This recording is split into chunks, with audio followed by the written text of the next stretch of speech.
Unlimited Blade Works. Unlimited Blade Works, infinite creation of swords, Mugen no Kensei, localized as Universe of Endless Blades, is the reality marble of Shiro Amiya and the noble phantasm of the heroic spirit Emiya and his fate/extra counterpart. Emiya does not have a true noble phantasm that is the crystallized embodiment of a hero's existence like many demonic or holy swords, but if a noble phantasm is considered to be a symbol of the heroic spirit, then the reality marble is his noble phantasm. It is a high-class thaumaturgy that embodies their internal worlds and imprints them upon the world as a bounded field for a short amount of time. It is their one true specialization of magecraft, the result of sword being both their origin and their elemental affinity, and the basis of their projection and reinforcement skills. It is the definite answer obtained by someone whose life was saved by a sword, actually merged and lived with a sword, and acted as a sword all of his life. Invocation. Both Archer and Shiro use an incantation to facilitate the invocation of the reality marble. It is close to a 10-count aria, using a poem about the caster as the basis, a sorrowful elegy in Emiya's case, used to activate greater magecraft. Shiro describes it as a suggestion to change himself and the words that will connect Shiro Amiya. Their chants differ slightly due to the different experiences in their respective lives. The lines of the incantation can be said at any time without requiring preparation, and Archer is able to stop between lines to speak and then resume without issue. The first line is often used in order to strengthen a projection, such as with Archer's use of Kalidbalg II and Shiro's use of Ro Aias. Once the incantations have been completed, an illusionary fire that does not emit any heat spreads out to form a boundary and wall for the bounded field.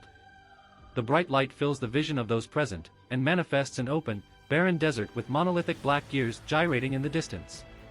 It is a kingdom of rubble littered with thousands, perhaps a countless number, of swords anchored in the ground like grave markers in a wasteland, yet are well preserved. It is a world likened to a steel mill, filled with weapons, flames, and giant gears. The basis for the world in the reality marble is a hill of swords that spreads infinitely in their minds. It is the final illusion Archer saw on the verge of death, the only pride left within himself, and it is where Shiro makes his vow to uphold his ideals during the Unlimited Blade Works route. The reflection of this inner world depends on their state of mind and their experiences in life, which means that they are completely different and incompatible with each other. Archer's is formed from the basis of having been betrayed by everything, including by his own ideals, and in the end having only been granted this one single spell. Shiro is able to realize his version upon deciding that his ideals and dreams, while borrowed, flawed, and hypocritical, are still worth striving for and upholding. Shiro's version is bathed in twilight from the extended horizon, while Archer's version has its view opaqued by a thick haze formed from embers and wisps of black smog rising from the ground, produced by the forging of iron. If their perspectives are to interact, such as when Shiro obtains Archer's arm, he is able to utilize the recorded knowledge of stored weapons, but is unable to actualize the reality marble due to the difference in their internal worlds. The version of Miyu's brother is a dark winter scenery with blowing snow. The innumerable stuck swords give the impression of the mountain of corpses, with no stars or roads, and whose only light is the moon in the sky providing faint illumination. The reflection of this inner world symbolizes how lifeless Shiro's being has become by losing everything he had, yet still choosing to disregard himself and the lives of others for a single person's happiness, with the moon representing his connection with Miyu. Usage. The reality marble's purpose is a steel manufacturing factory that produces the countless famous swords that are without their owners, extending into the horizon. It contains all of the raw materials and sorcery needed for the formation of the weapons, and it records and analyzes all weapons and defensive armaments encountered by the user. The number of unique weapons encountered and recorded by Archer exceeds numerous thousands, most of which are noble phantasms each possessing deadly powers. Their entire histories, compositions, and designs are all perfectly recorded, allowing for instant proficiency with the weapons by inheriting all combat skills and techniques utilized by their original owners. This allows for the reproduction of noble phantasms, which would generally be impossible for a faker. They can also be modified to the user's taste with reinforcement as shown by Archer's Kalidbalg II and Kansho and Bakuya. During his lifetime, Emiya would customize his weapons from their usual states, projecting noble phantasms that appears to have been arranged with designs that are easier to use.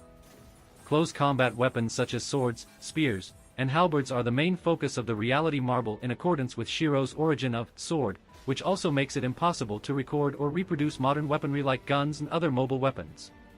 shields and defensive armaments can be reproduced with a much greater struggle as the cost in magical energy is high, 2 or 3 times greater than a sword, and the effects are merely transient compared to the originals. Weapons encountered are immediately analyzed with a single glance, enabling them to be projected immediately afterwards, and once projected, they are stored within the reality marble for later use.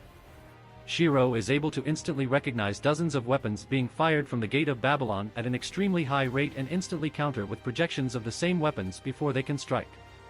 The analysis of weapons is limited only to the direct use of human senses, meaning that blueprints and materials will be unable to provide the necessary information for a proper analysis. Shared memories, such as dreams shared with a servant, can allow for weapons to be analyzed and projected, even if they have been lost like Caliban.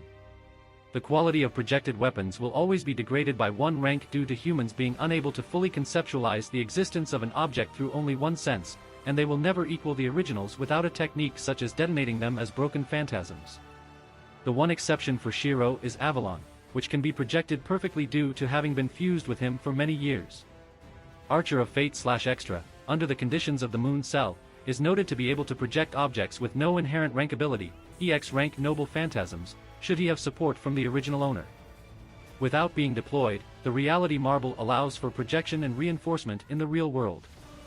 Weapons are produced within unlimited blade works and then brought into the world, greatly lowering the cost of reproducing them and allowing for numerous weapons to be prepared at once to be projected. Weapons can be summoned directly to the user's hands, or they can be summoned to levitate within the air and fire upon the enemy as arrows, much like the Gate of Babylon. Once the reality marble is deployed, all of the weapons are available for use without the need to project them from scratch as they are physically there in the reality marble, and any weapon can immediately be called to the user's hands, pulled from out of the ground, or levitated even while the user is in direct combat.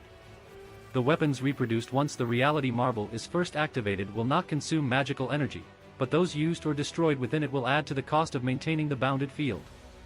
The amount of energy used to reproduce weapons that did not exist after the bounded field was expanded, and the amount of energy used to recreate weapons destroyed while it is activated is extremely costly.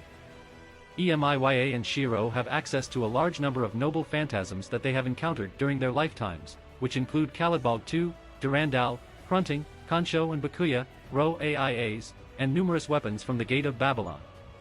Divine constructs, such as Ea and Excalibur, are unable to be replicated, though there may be degraded noble phantasms with similar abilities stored within the reality marble. Archer claims that it is possible to reproduce an imperfect version of Excalibur likely to drain him of all of his magical energy in a suicide attack. Shiro, using Archer's arm in the Heaven's Feel root, states that he would be able to project it if Saber Alter were to give him time, but believes that he cannot handle the sword and that the difficulty of doing such a high-level projection in battle would make it impractical. Shiro, during Heaven's Feel, requires a weapon to destroy the Greater Grail and uses his image of the greatest noble phantasm I know of. The image in his head is that of Excalibur, and the weapon utilizes a large beam of light as an attack at the cost of his life during the normal ending. The conditions for where wrought iron is possible are enhanced within the Moon Cell, removing the limitation and allowing for the projection of Holy Sword class weaponry. Their performance is still inferior to the actual weapons, limiting Archer of Fate/Extra to projecting a degraded version of Excalibur image.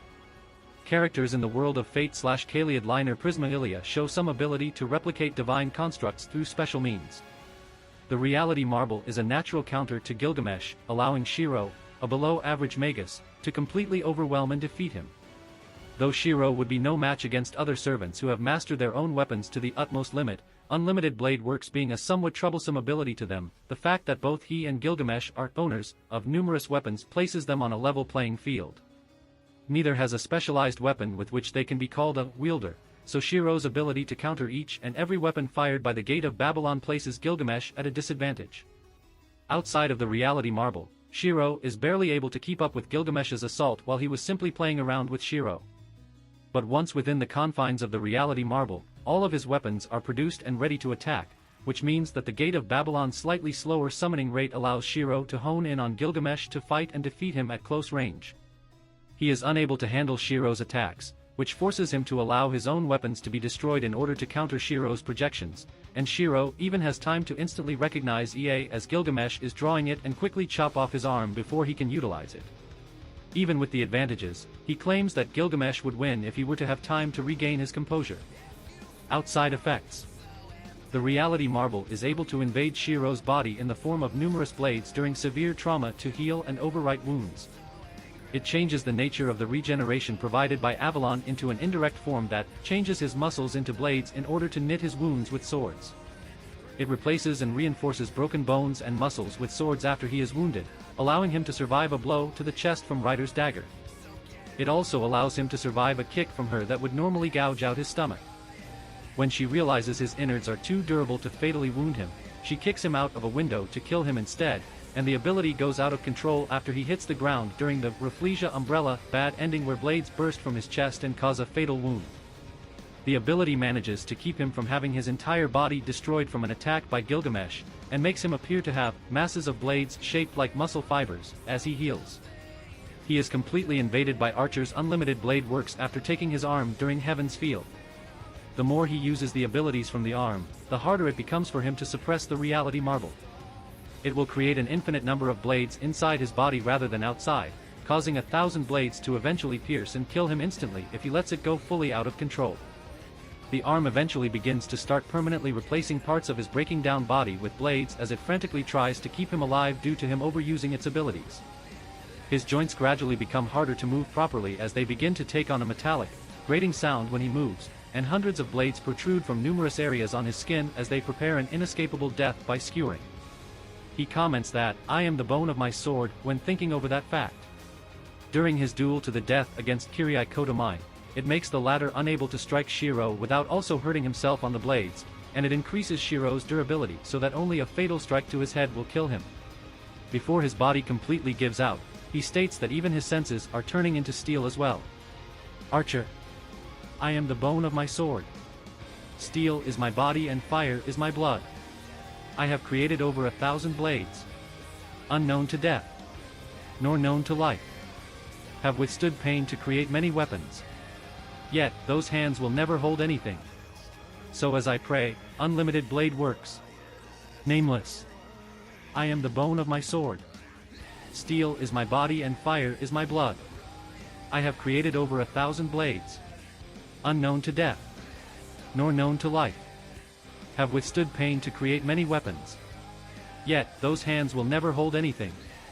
So as I pray, unlimited blade works. Shiro. I am the bone of my sword. Steel is my body and fire is my blood. I have created over 1,000 blades. Unaware of loss. Nor aware of gain. Withstood pain to create weapons, waiting for one's arrival. I have no regrets. This is the only path. My whole life was unlimited blade works. Shiro, Prismailia. I am the bone of my sword. Steel is my body, and fire is my blood. I have created over 1,000 blades. Unaware of beginning. Nor aware of the end. Withstood pain with inconsistent weapons, my hands will never hold anything. Yet, my flame never ends. My whole body was still unlimited blade works. EMIYA altar, unlimited lost works. Supply me with magical energy. Let's end it right away. I am the bone of my sword. So as I pray, unlimited lost works. Archer altar. Unlimited lost works, the void creation of swords, Mugen no Kensei, is the noble phantasm of EMIYA altar. Although the infinite creation of swords is one amongst the crowning achievements attained across the lifetime of a certain magus, this particular version of the reality marble, comprised of those weapons he witnessed that bore the concept of sword, aggregated in their entirety, is made to manifest within the opponent's flesh by certain means. The minuscule reality marble becomes an incredible force, shredding the target from within. Senji Muramasa. Originless creation of swords. Sumikari Muramasa, originless creation of swords, Mugen no Kensei? A noble phantasm that creates the ultimate katana. After reproducing a wasteland of countless swords due to the deployment of a unique reality marble, a landscape similar to EMIYA's unlimited blade works, all the swords break, scattering like snow crystals, and only one blade remains in Senji Muramasa's hands. One slash that severs time and space, and even fate. The inscription of the sword is Tsumikari Muramasa.